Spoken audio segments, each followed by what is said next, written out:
اعوذ باللہ من الشیطان الرجیم بسم اللہ الرحمن الرحیم۔ تمہیں ان کے اموال اور اولاد حیرت میں نہ ڈال دیں، بس اللہ کا ارادہ یہی ہے کہ انہی کے ذریعہ ان پر زندگانی دنیا میں عذاب کرے اور حالت کفر ہی میں ان کی جان نکل جائے، اور یہ اللہ کی قسم کھاتے ہیں کہ یہ تم ہی میں سے ہیں، حالانکہ وہ تم میں سے نہیں ہیں۔ یہ لوگ بزدل لوگ ہیں، ان کو کوئی پناہ گاہ یا غار یا گھس بیٹھنے کی جگہ مل جائے تو اس کی طرف بے تحاشا بھاگ جائیں گے، اور انہی میں سے وہ بھی ہیں جو خیرات کے بارے میں الزام لگاتے ہیں کہ انہیں کچھ مل جائے تو راضی ہو جائیں گے اور نہ دیا جائے تو ناراض ہو جائیں گے۔ حالانکہ اے کاش یہ خدا اور رسول کے دیے ہوئے پر راضی ہو جاتے اور یہ کہتے کہ ہمارے لیے اللہ ہی کافی ہے، ان قریب وہ اور اس کا رسول اپنے فضل و احسان سے عطا کر دیں گے، اور ہم تو صرف اللہ کی طرف رغبت رکھنے والے ہیں۔ صدقات و خیرات بس فقراء، مساکین اور ان کے کام کرنے والے اور جن کی تعلیف قلب کی جاتی ہے،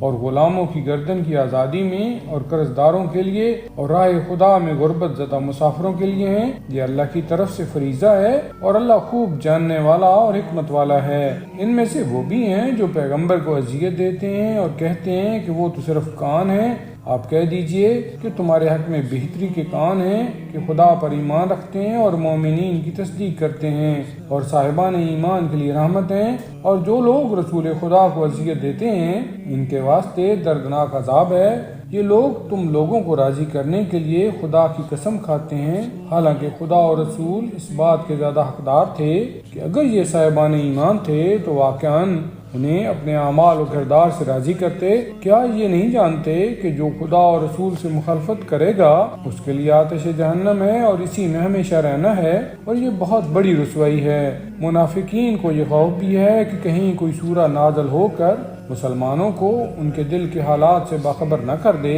تو آپ کہہ دیجئے کہ تم اور مذاق اڑاؤ، اللہ بہرحال اس چیز کو منظر عام پر لے آئے گا جس کا تمہیں خطرہ ہے۔ اور اگر آپ ان سے باز پرس کریں گے تو کہیں گے کہ ہم تو صرف بات چیت اور دل لگی کر رہے تھے، تو آپ کہہ دیجئے کہ کیا اللہ اور اس کی آیات اور رسول کے بارے میں مذاق اڑا رہے تھے؟ تو اب معذرت نہ کرو، تم نے ایمان کے بعد کفر اختیار کیا ہے۔ ہم اگر تم میں سے ایک جماعت کو معاف بھی کر دیں تو دوسری جماعت پر ضرور عذاب کریں گے کہ یہ لوگ مجرم ہیں۔ منافق مرد اور منافق عورتیں آپس میں ایک دوسرے سے ہیں، سب برائیوں کا حکم دیتے ہیں اور نیکیوں سے روکتے ہیں، اور اپنے ہاتھوں کو راہ خدا میں خرچ کرنے سے روکے رہتے ہیں۔ انہوں نے اللہ کو بھلا دیا ہے تو اللہ نے انہیں بھی نظر انداز کر دیا ہے کہ منافقین ہی اصل میں فاسق ہیں، اور اللہ نے منافق مردوں اور عورتوں سے اور تمام کافروں سے آتش جہنم کا وعدہ کیا ہے جس میں یہ ہمیشہ رہنے والے ہیں، وہی ان کے واسطے کافی ہے اور ان کے لیے ہمیشہ رہنے والا عذاب ہے۔